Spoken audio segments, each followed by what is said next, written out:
Bom dia, nós estamos começando agora a nossa Escola Bíblica Dominical. E a nossa Escola Bíblica Dominical nós estamos tratando acerca da lei de Deus, especialmente como ela é ensinada no livro de Levíticos, e quando mais tarde, na carta que foi escrita aos Hebreus, quando todo esse sacrifício se tornou obsoleto, os hebreus que se tornaram cristãos precisavam entender o relacionamento destas leis dadas lá por Moisés, desde o Antigo Testamento, desde o tabernáculo do deserto, até a sua caducidade com a presença e o sacrifício de Jesus Cristo. Jesus não anulou, mas cumpriu. E é isso que nós vamos tentar entender em mais uma lição sobre os sacrifícios que são ensinados e sobre a legislação que é ensinada no livro de Levíticos, com referência especial ao livro de Hebreus, a carta que foi escrita aos Hebreus. Vamos orar, vamos pedir ao Senhor que nos ilumine e nos dê forças para compreendermos o que a palavra de Deus nos tem a dizer. Oremos ao Senhor. Querido Deus, eu te agradeço, ó Pai, pela alegria de estarmos estudando a tua palavra e aprendendo coisas tão profundas e difíceis, muitas vezes, de entender na legislação mosaica, na legislação que é apresentada no livro de Levíticos, um livro que às vezes é difícil de ler, às vezes é enfadonho de ler, mas que nos ensina coisas preciosas sobre o sistema sacrificial, o sistema de expiação, o sistema de perdão dos pecados que foi adotado pelo povo de Israel até a vinda de Jesus Cristo. Nós queremos aprender, por isso te pedimos, ilumina o nosso coração, ilumina o teu povo, ilumina o estudo da tua palavra, é o que eu te peço, em nome e por amor de Jesus Cristo. Amém, Senhor. Amém. Quero te convidar a tomar a sua Bíblia em suas mãos e nós vamos dar uma olhada aqui em alguns textos e algumas coisas que estão presentes aqui quando nós falamos sobre o sacrifício pelo pecado. Nós já estudamos na semana passada Levíticos capítulos 1 a 3, e ali naqueles capítulos, nós vimos que as ofertas que Deus aceitava, e é interessante porque no livro de Levíticos começa justamente dizendo que Deus chamou o povo no deserto, e ao chamar o povo, ou melhor, chamar Moisés, a tenda da congregação, Moisés disse e trouxe coisas excelentes para que o povo pudesse compreender. Vamos nos lembrar desses sacrifícios e vamos colocar diante de Deus todas estas coisas. Deixa eu só deixar esse celular aqui sem falar nada, porque senão ele fica me interrompendo durante a nossa aula. Ok, vamos lá. O que é que diz a Bíblia sobre o sacrifício pelo pecado? Vamos começar antes pelas ofertas. Há uma diferença. Oferta era algo que era dado voluntariamente a Deus. E há 3 tipos de ofertas, né? Os capítulos de 1 a 3 falam desta voluntariedade, quer dizer, desta desejo do povo de se achegar a Deus. Era um desejo que surgia no coração do povo quando passava por alegrias, quando queria ser grato a Deus, ou então quando ia cumprir algum voto, quando fazia alguma promessa diante de Deus e queria cumprir isso voluntariamente diante do Senhor. Diz o texto: chamou o Senhor a Moisés, da tenda da congregação lhe disse: fala aos filhos de Israel e dize-lhes: quando algum de vós trouxer oferta ao Senhor. Perceba a questão da voluntariedade, da não obrigatoriedade destes atos.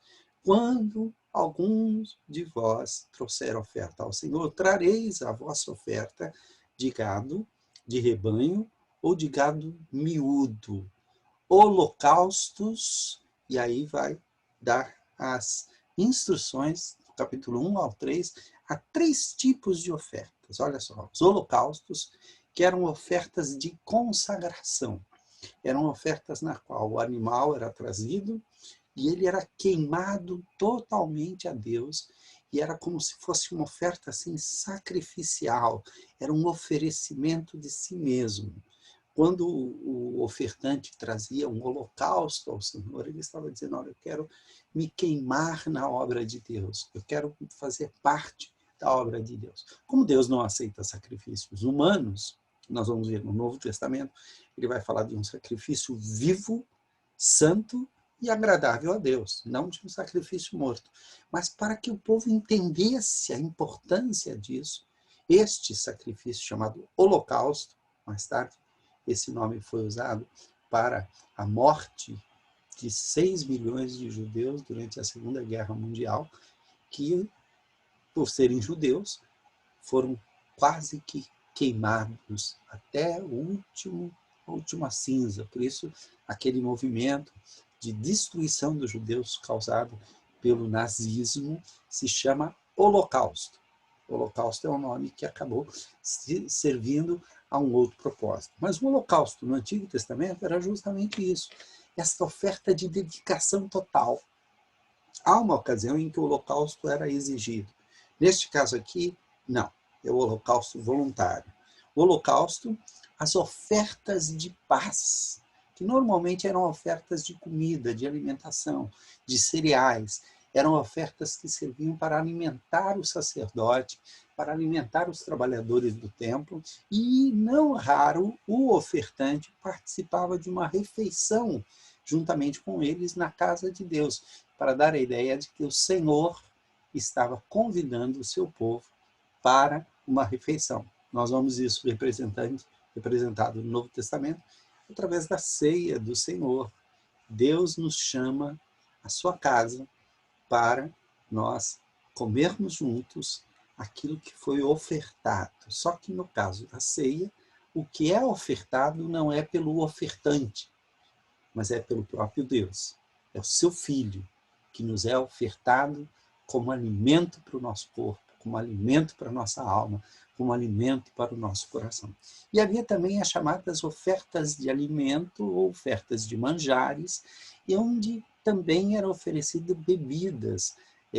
O óleo, o azeite, era muito usado para misturar com a farinha, para fazer um tipo de bolo, um tipo de pão, um tipo de alimentação agradável. O vinho também era utilizado, era oferecido uma parte para Deus, e depois os ofertantes tomavam juntos aquele vinho para dizer, olha, o vinho que Deus recebeu, ele agora está dividindo conosco.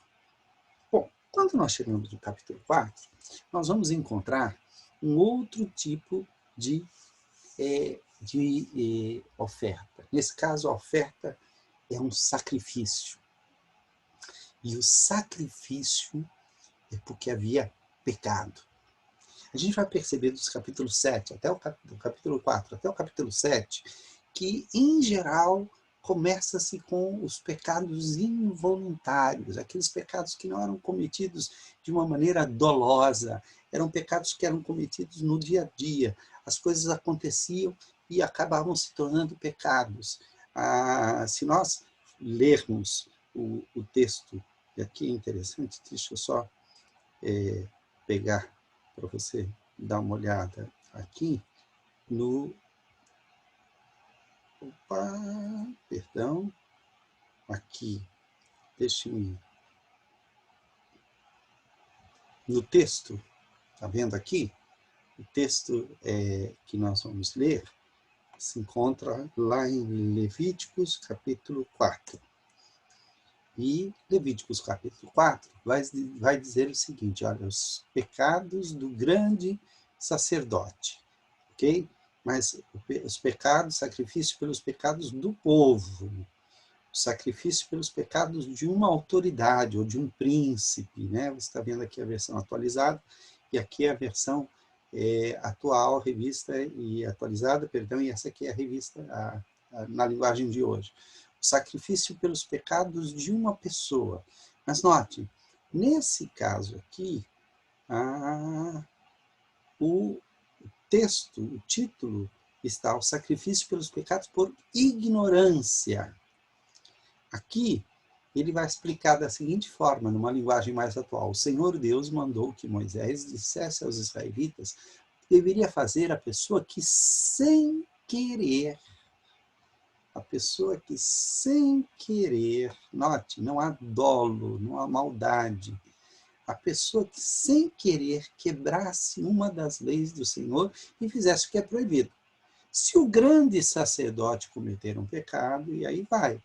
E se o príncipe? Pode acontecer que o povo todo, sem querer, quebre uma das leis, fazendo o que é proibido. Nesse caso, se forem culpados sem saber que pecaram, logo que reconhecerem, levarão um touro. Então, note, tanto o sacerdote quanto o povo deveria oferecer uma oferta muito cara, uma oferta muito difícil, um touro, né? E se fosse um príncipe, uma autoridade? Se um homem que ocupa uma posição de autoridade quebrar, sem querer, uma das leis de Deus e for culpado de fazer aquilo que o Senhor nosso Deus mandou que não fizesse, logo que for avisado do pecado que cometeu, ele trará como sua oferta a Deus um bode. Note, um bode já é algo mais fácil e mais barato. E se for por uma pessoa? Se uma pessoa do povo, sem querer quebrar uma das leis de Deus e for culpado de fazer aquilo que o Senhor proibiu, logo que for avisado que cometeu o pecado, trará a sua oferta a Deus uma cabra. E aí vai dizer uma coisa interessante, olha, se a pessoa trouxer uma ovelha como oferta, o animal deverá ser sem defeito, né?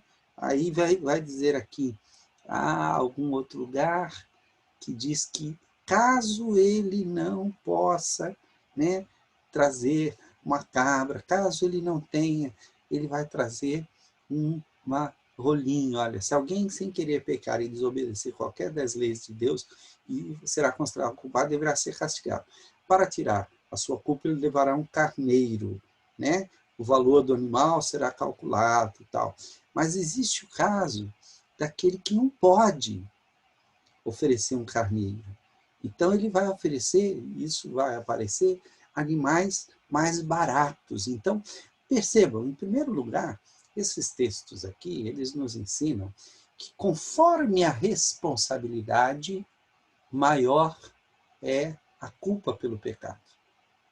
Então, o sacerdote, ele tem mais culpa, porque ele tem mais luz, ele sabe melhor o que é certo e o que é errado.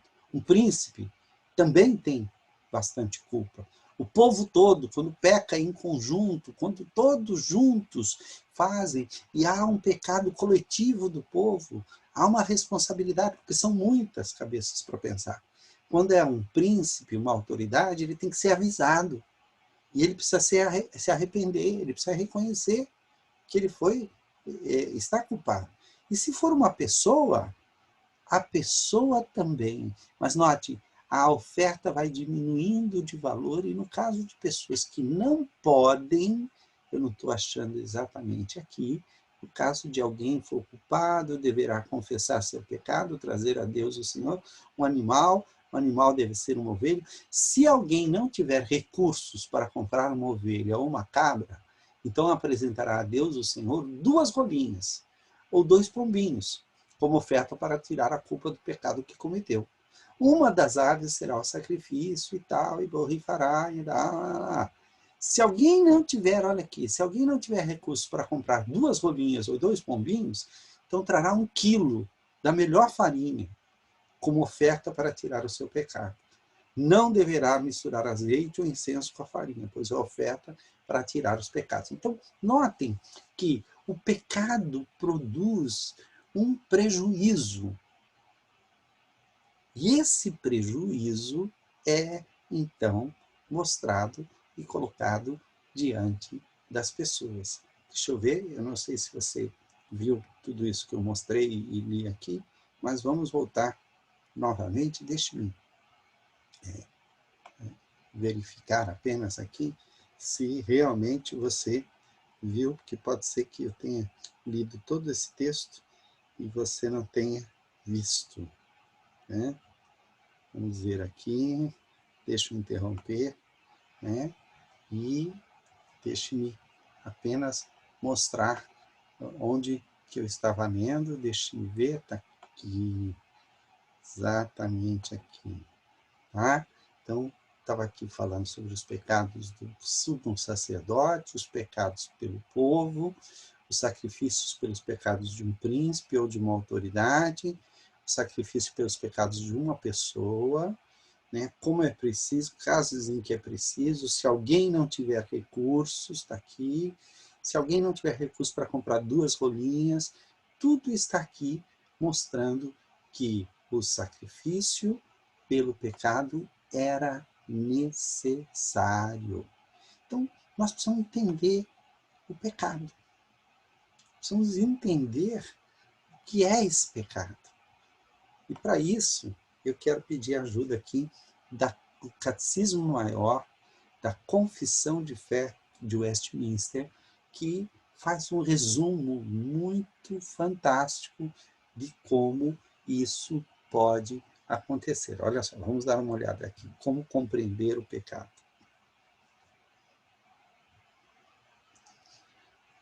A pergunta número 21 diz assim, né? Até o capítulo 21 vai falando do homem, de Deus, e termina dizendo que Deus criou o homem perfeito. Continuou o homem no estado em que Deus o criou no princípio? E a resposta é: nossos pais, sendo deixados à liberdade da sua própria vontade, pela tentação de Satanás, transgrediram o mandamento de Deus, comendo do fruto proibido. E por isso caíram do estado de inocência em que foram criados, conforme Gênesis 3, de 6 a 8, e o versículo 13. Nós temos isso muito claro na nossa Bíblia. Caiu todo o gênero humano na primeira transgressão? O pacto sendo feito com Adão como representante, não para si somente, mas para toda a posteridade, todo o gênero humano, descendendo dele por geração ordinária, pecou nele e caiu com ele na primeira transgressão. Isso é chamado de pecado original. Todos nós estávamos em Adão, estávamos no primeiro casal, não somente geneticamente estávamos nele, mas também simbolicamente eles representavam a vontade da humanidade. Tanto é que depois que eles pecaram, todos pecaram. Qualquer pessoa deixada à sua própria vontade também peca. Então, notem, pecado original é justamente essa transgressão original da humanidade inteira, que desobedeceu a Deus, como qualquer um de nós desobedeceria se nós estivéssemos lá. Nós temos isso em Atos 17, 26, em Gênesis 2, 17 e em muitos outros textos da palavra de Deus. Isto, então, é o que se chama de pecado original. A humanidade estava livre, podia fazer a sua vontade e podia escolher entre fazer o certo e fazer o errado. Deus lhe deu essa chance. O certo era, me obedeça. O errado era, não coma do fruto que eu disse que não era para comer. Esse pecado original não tem nada a ver com sexo, não tem nada a ver com nada. A fruta não tinha nenhuma coisa especial, não se sabe que fruta que era. Era apenas uma maneira de ver se o homem iria obedecer. Era uma simples prova de obediência. E nós caímos. Nós não obedecemos. O que isso acarretou? Isso acarretou que todos, a partir de então, pecaram. Porque um desobedeceu, todos passaram a desobedecer. Isso causou no ser humano uma corrupção da sua natureza. Esta corrupção original produz a culpa original. Há 2 elementos no pecado: a corrupção e a culpa. Depois nós vamos ver direitinho esses 2 elementos. Por causa disso, atingiu todos os seres humanos, porque todos vieram do primeiro casal. E todos estávamos lá representados pelo nosso representante legal diante de Deus. Isso faz com que haja uma corrupção que se espalha pela humanidade inteira. Todos nós, então, nascemos corrompidos pelo pecado. O pecado corrompe, então, a humanidade de tal forma que mesmo quando eu quero fazer o bem, eu não consigo. Por isso há pecados involuntários. Por isso Deus já está providenciando e olha, mostrando, olha, você pode pecar sem perceber. O Salmo 19 vai dizer assim, quem há que possa discernir as próprias faltas? Absolve-me das que me são ocultas. Então há coisas que nós fazemos que estão contrárias à vontade de Deus e às vezes nem nós percebemos. E é interessante porque à medida em que nós cremos em Jesus, nós começamos a perceber quanta coisa errada nós temos feito. Meu Deus! Uma pessoa que crê em Jesus, ela se sente muito mais pecadora do que uma pessoa que não crê. Uma pessoa que não crê está com a consciência toda embotada. Uma pessoa que não reconhece que Jesus é o Senhor, ela não consegue perceber que ela está em pecado. Ela não consegue perceber isso. Quando ela tem consciência do pecado, a primeira coisa que ela busca é o que acontece nos capítulos 1 a 3 de Levíticos. Ela tenta buscar agradar a Deus. Deus, sabendo disso, já providenciou ao meio correto. Você quer me ofertar alguma coisa? É assim. É isso que eu aceito.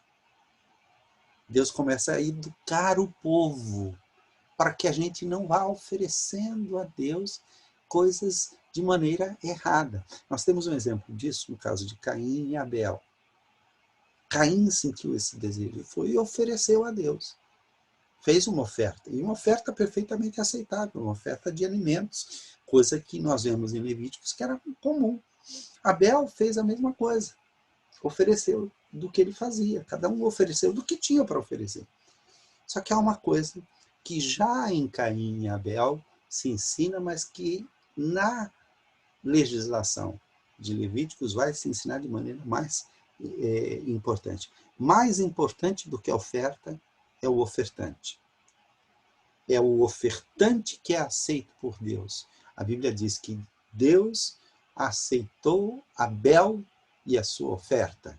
Porém, de Caim e sua oferta, ele não se agradou. O problema não estava na oferta.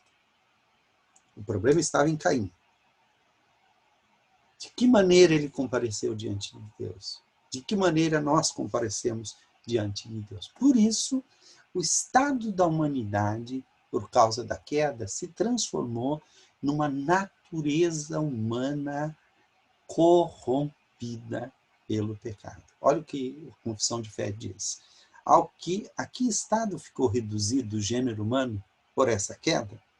Essa queda reduziu o gênero humano a um estado de pecado e miséria, conforme Romanos 5:12 e Gálatas 3:10. O que é pecado, então? O que é pecado?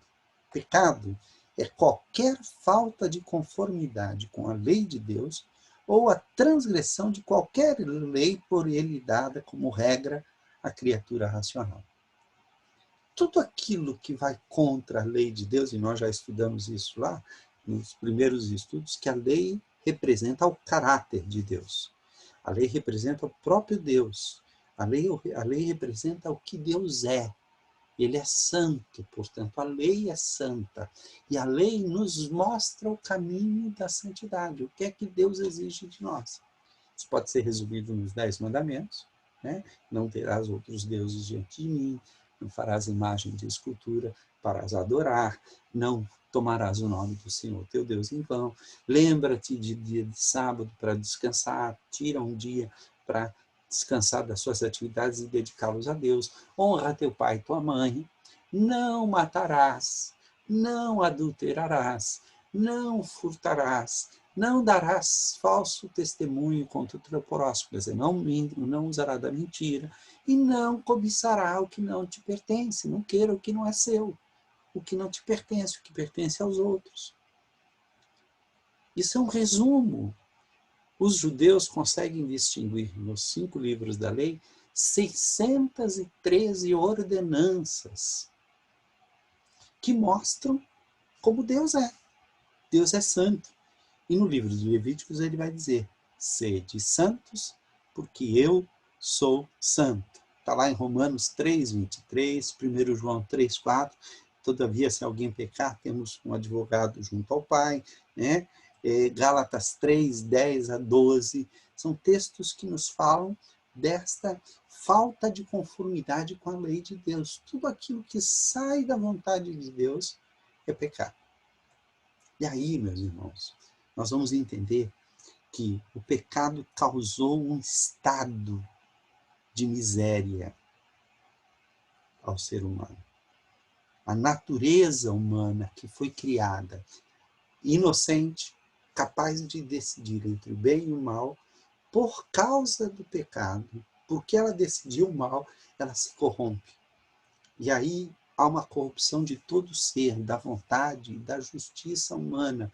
O ser humano é incapaz agora de querer o bem, a não ser pela ação do Espírito Santo, que continua agindo no ser humano, e ele insufla em nós um pouco ainda desse desejo pelas coisas boas. Mas não fosse a ação do Espírito Santo, nós estaríamos totalmente destruídos. Se Deus não tivesse impedido que nós entrássemos na eternidade, comendo do fruto da árvore da vida, e aí nós nos tornaríamos eterno o nosso estado de corrupção, o nosso estado de degradação. A Bíblia, a confissão de fé e os nossos símbolos e a teologia chamam isso de depravação total do ser humano. E há, então, nesse estado de queda, nesse estado decaído, nessa natureza corrompida, há duas coisas. Um elemento objetivo, que está fora do homem, e um elemento subjetivo, que está dentro do homem, que depende do sujeito. O estado objetivo é a culpa. Toda transgressão da lei provoca culpa. Ah, mas foi sem querer. Mas você transgrediu a lei. Ah, mas eu não sabia que era proibido e tal. A ignorância da lei não é desculpa. Isso até na nossa lei ordinária. Existe uma lei. A sua obrigação é conhecer essa lei. Então, o pecado coloca a culpa sobre o ser humano e requer punição. Por isso que até pelos pecados involuntários existe o sacrifício. Ele pecou sem querer, mas precisa pagar. Ah, mas eu quebrei o carro do meu amigo sem querer. Eu sei que não houve dolo, mas precisa ser pago. Ah, eu peguei aquela coisa pensando que era minha, não achei que era de outra pessoa. Sim, mas agora você tem que devolver. É objetivo. Não tem. Ah, agora eu peguei o bezerro, eu pensei que o bezerro era meu, matei. Então, agora você dá outro no lugar. É objetivo. Não adianta. Culpa sobre o ser humano requer punição. Mesmo involuntário, houve uma transgressão objetiva da lei. Mas há também um elemento subjetivo, que é a corrupção. A questão é que nós somos corrompidos. Há uma corrupção dentro do ser humano. Tudo que o ser humano faz é manchado pela corrupção da natureza humana. A corrupção gera pecado em nossas ações. Por isso, o livro de Romanos, ele usa a palavra pecado de duas maneiras. Ele fala pecado, o pecado nos atingiu, o pecado, né? E os pecados, que são aqueles atos cometidos por causa do pecado. Deus perdoa os nossos pecados e Ele quer curar o pecado que há em nós. Então, notem, os pecados são os atos e os filhos do pecado original. O pecado original causou corrupção. E essa corrupção faz com que tudo que eu faça seja manchado pelo pecado. É como se eu tivesse com a mão suja. Tudo que eu pego é sujo também. É manchado. Não tem jeito. Então, estes dois elementos do pecado são muito importantes para a gente entender o sistema de sacrifícios do Antigo Testamento. Lembra? O sangue aparece em todo o tempo e ele é necessário para a purificação das coisas. Por que o sangue? O sangue parece que suja mais, o sangue mancha. Acontece que para os antigos o sangue era a fonte da vida. Só a vida é capaz de cobrir o pecado. Por isso não se fala só em perdão. O perdão se dá mediante a cobertura cobertura do pecado. Quando o pecado é coberto, né, bem-aventurado aquele cujo pecado é coberto. A palavra coberto aí significa coberto pelo sangue. Deus olha para o sangue e diz, bom, alguém já pagou por esse pecado. É mais ou menos o que aconteceu lá no Egito, quando o sangue é colocado sobre as portas e o anjo passa e ele fala, bom, nessa casa eu não preciso matar ninguém, alguém já morreu. É vida pela vida. O sangue simboliza a vida. Então a necessidade do sangue é justamente essa. Olha o que Hebreus 9, 18 a 22 diz. É por isso que a primeira aliança entrou em vigor somente com o uso do sangue de animais. Em primeiro lugar, Moisés anunciou ao povo todos os mandamentos conforme estavam na lei. Então Deus disse qual era o seu caráter. Depois, pegou o sangue dos bezerros e dos bodes, misturou com água e borrifou o livro da lei e todo o povo, usando lã tingida de vermelho e sopo. E sopo era uma espécie de molho de ervas que se molhava naquela água misturada com sangue. E então disse, este é o sangue que sela a aliança que Deus mandou vocês obedecerem. Essa é a antiga aliança. Da mesma forma, Moisés também borrifou sangue sobre a tenda e sobre todos os objetos usados na adoração. De fato, de acordo com a lei, quase tudo é purificado com sangue. E não havendo derramamento de sangue, não há perdão dos pecados. A palavra original é remissão. Não é perdão no sentido pleno, é remissão. Remissão significa que os pecados são retirados, os pecados são desconsiderados. Deus desconsidera aquele pecado. Por quê?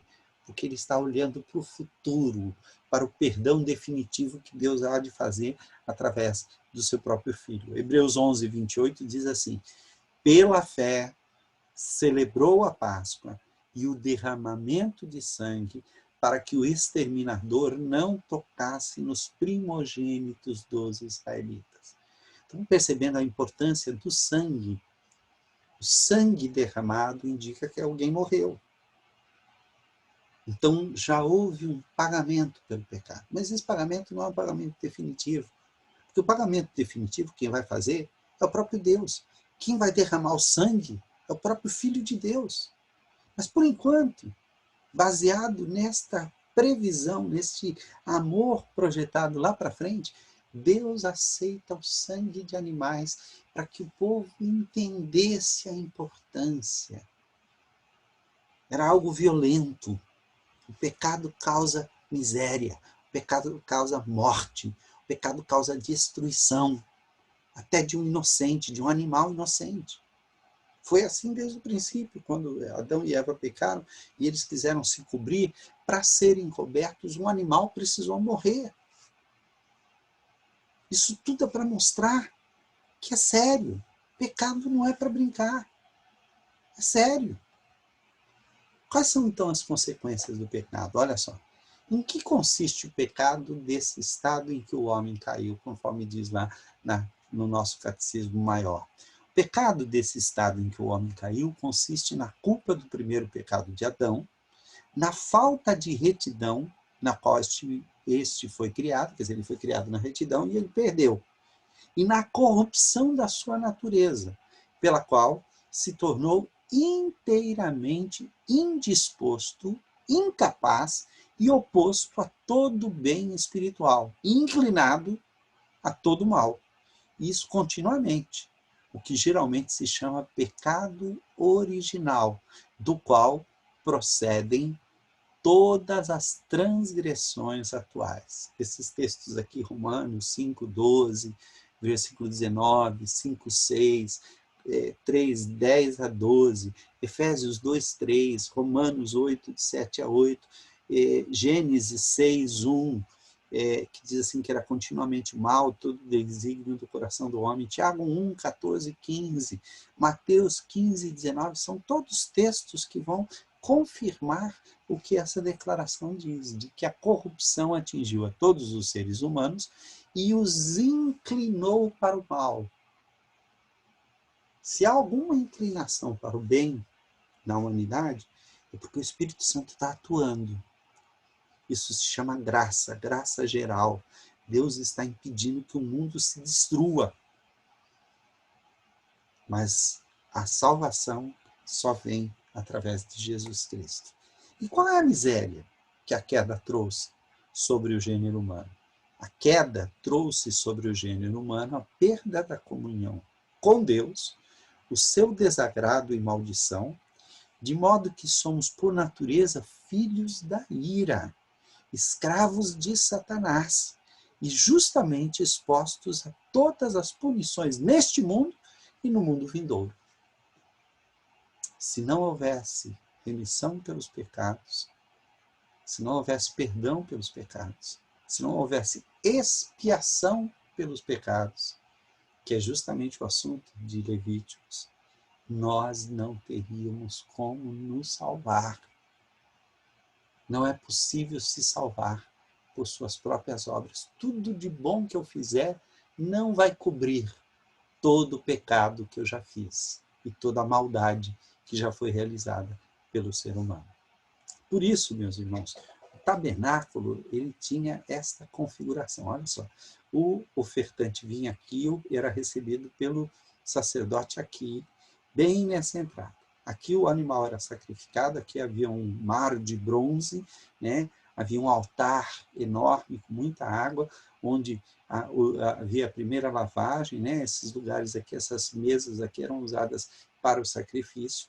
Depois o sacerdote pegava o sangue, lavava as mãos aqui e entrava no Santo dos Santos. Aqui na primeira parte havia o candelabro, os pães da proposição, e ele oferecia o sacrifício. Uma vez por ano, no dia do perdão, do qual o livro de Levíticos vai falar, que é o Yom Kippur, o dia do perdão, ele entrava no lugar santíssimo.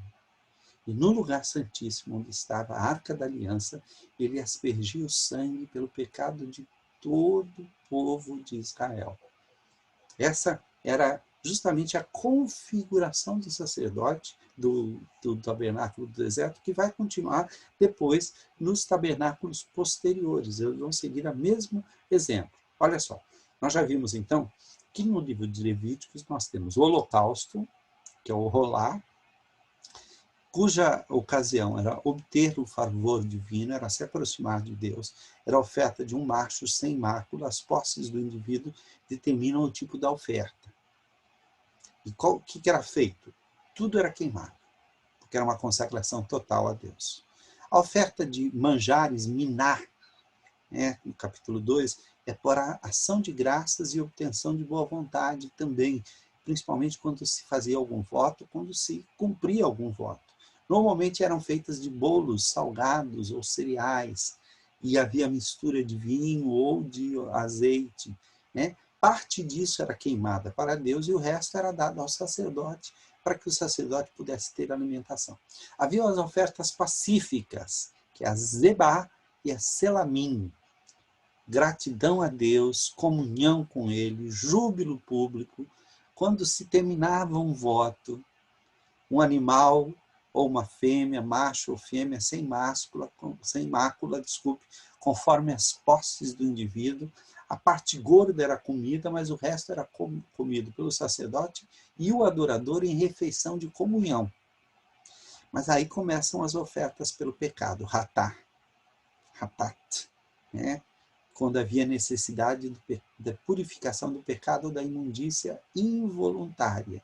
E aí, de acordo com cada um, de acordo com as posses de cada um, é que era feita. O novilho pelo sacerdote ou pela congregação, o bode pelo príncipe, a cabra, o cordeiro, 2 rolas ou pombinhas, ou a oferta de manjares pelo indivíduo, conforme as posses de cada um. Parte gorda era queimada para Deus e o resto era comido pelos sacerdotes. O sacrifício pelo sacrilégio era culpa para tirar das coisas sagradas ou por alguma perda do santuário. Era um carneiro sem mácula, e a gordura era queimada e o restante pelos sacerdotes. E há também aqui, olha só, os sacrifícios e os 3 tipos gerais, né? Os sacrifícios, ofertas de dedicação, ofertas de comunhão e ofertas de expiação para perdoar o pecado e tirar a culpa. Nós vamos encontrar isso de Levíticos 1 até Levíticos 7, de 1 a 10. Nós temos aqui uma progressão. Aquelas ofertas que eram voluntárias, né? Animais, ou comida, ou grãos, ou bebidas e tal. A comunhão, a oferta de comunhão, era sempre um touro, um cordeiro, e as ofertas de expiação dependia da posse, as ofertas que envolviam o perdão dos pecados. Os atos de louvor eram apresentados e tinham a ordem certa, a apresentação do animal, sobreposição das mãos, para que o pecado estava em mim, no meu coração, ao impor as mãos, era como se o animal assumisse aquele meu pecado. E aí, então, ele era sacrificado. Preparação para a oferta, retirada da pele, o desmembramento, a lavagem, a preparação dos grãos de diversas maneiras, eles eram preparados às vezes com antecedência, e aqui a apresentação de libações, ou de bebidas, ou de líquidos a Deus. Tá? Aí os sacerdotes tinham, cada um deles, eles tinham uma ação a ser feita. Qual o significado? No caso das ofertas queimadas, havia a expiação pelos pecados involuntários. A oferta de grãos era normalmente as ofertas de paz ou de gratidão. E as ofertas de bebida eram ofertas de dedicação ou de ação de graças. Mais do que isso, as ofertas de comunhão, o sangue era jogado sobre o altar e aí era usado justamente para isso, para comunhão, para expiação, para dar graças. E as ofertas pelo pecado eram basicamente pela expiação. Lembra, expiação é cobrir, na qual Deus se tornava propício ao pecador. Daí vem o nome propiciatório, propiciação. A expiação do pecado, que era cobrir o pecado com sangue, fazia com que Deus se tornasse propício ao pecador. Por isso, o propiciatório era o lugar onde o sangue era derramado. Esse sistema sacrificial como um todo e os diversos tipos de ofertas que cobriam e tipificavam a expiação foram cumpridos pela missão e a provisão de Cristo, em relação aos quais o cristão mostra a sua gratidão. Hebreus 7, de 11 a 14, vai dizer assim: a lei que o povo de Israel recebeu se baseava no sacerdócio dos levitas. Ora, isso está escrito em Hebreus. Se o trabalho dos sacerdotes levitas tivesse sido perfeito, não haveria necessidade de aparecer outro tipo de sacerdote, da ordem do sacerdócio de Melquisedeque. Quando a gente estudar Hebreus, nós vamos estudar Melquisedeque. E não da ordem de Arão, que os levitas eram parentes de Arão. Pois quando se muda o sacerdote, mudou-se o sacerdócio arônico para o sacerdócio de Melquisedeque. A lei também precisa ser mudada. E o nosso Senhor Jesus, a respeito de quem são ditas estas coisas, pertencia a outra tribo, ele era da tribo de Judá. E nenhum membro dessa tribo jamais serviu como sacerdote. É sabido que, por nascimento, Jesus, nosso Senhor, pertencia à tribo de Judá. E Moisés não disse nada dessa tribo quando falou a respeito dos sacerdotes. Notem, nós vamos aqui pegar, e eu quero que os irmãos vejam aqui, deixe-me ver o texto de Hebreus que eu quero que os irmãos leiam junto comigo. Hebreus, capítulo 9, que fala do novo santuário. O antigo santuário já tinha se tornado obsoleto. Eu vou ler aqui na Bíblia, na linguagem de hoje, você pode acompanhar na sua Bíblia. Olha o que diz aqui. A primeira aliança tinha leis sobre... Opa, perdão, eu preciso antes compartilhar com você. Perdão, vocês não estão vendo nada. Agora vão ver, se Deus quiser. Aqui. Ok. Então, a primeira aliança tinha leis sobre a adoração e tinha também o santuário construído por seres humanos, onde se adorava a Deus. Foi armada uma tenda dividida em duas partes.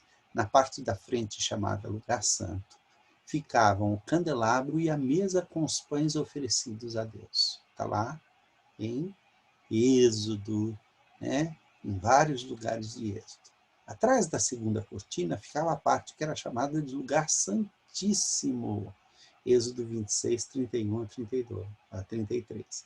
Ali estava colocado o altar de ouro, onde era queimado incenso. Também estava colocada a arca da aliança, toda coberta de ouro. Dentro da arca estavam a vasilha de ouro com maná, o bastão de Arão, do qual tinham saído brotos, e as duas placas de pedra com os mandamentos escritos nelas, que Deus havia dado. Em cima da arca, representando a presença divina, estavam os querubins, com as suas asas abertas sobre o lugar onde os pecados eram perdoados, eram cobertos.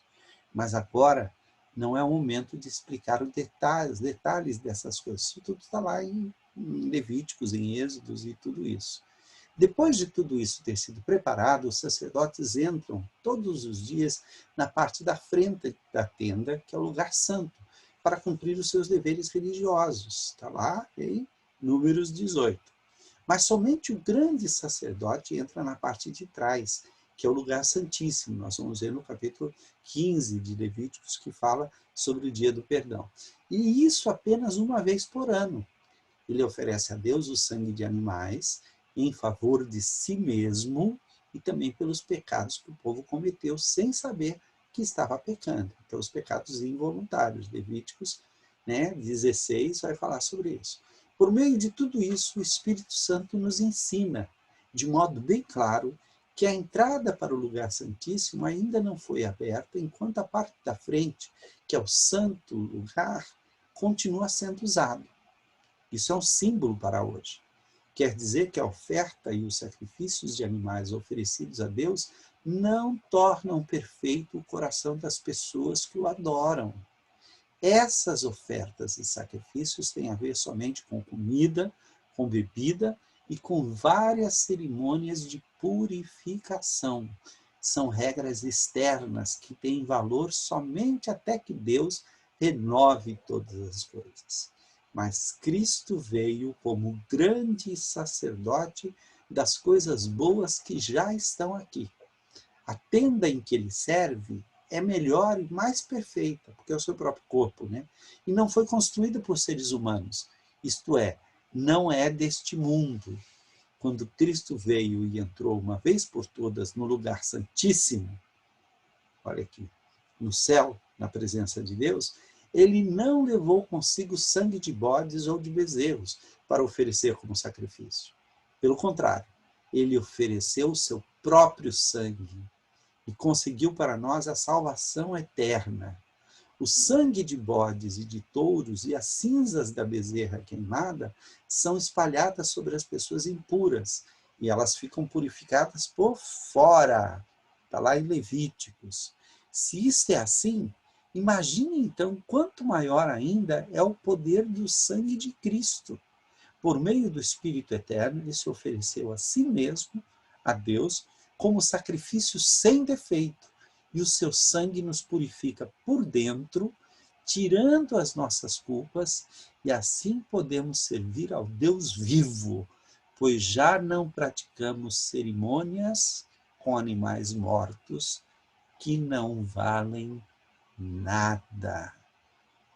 Ah, mas valiam no Antigo Testamento? Sim, valiam como tipo e como antecipação do sacrifício perfeito, que nós vamos conversar melhor na semana que vem, e nós vamos continuar trabalhando e lendo esses dois livros em paralelo, para a gente entender o antes e o agora.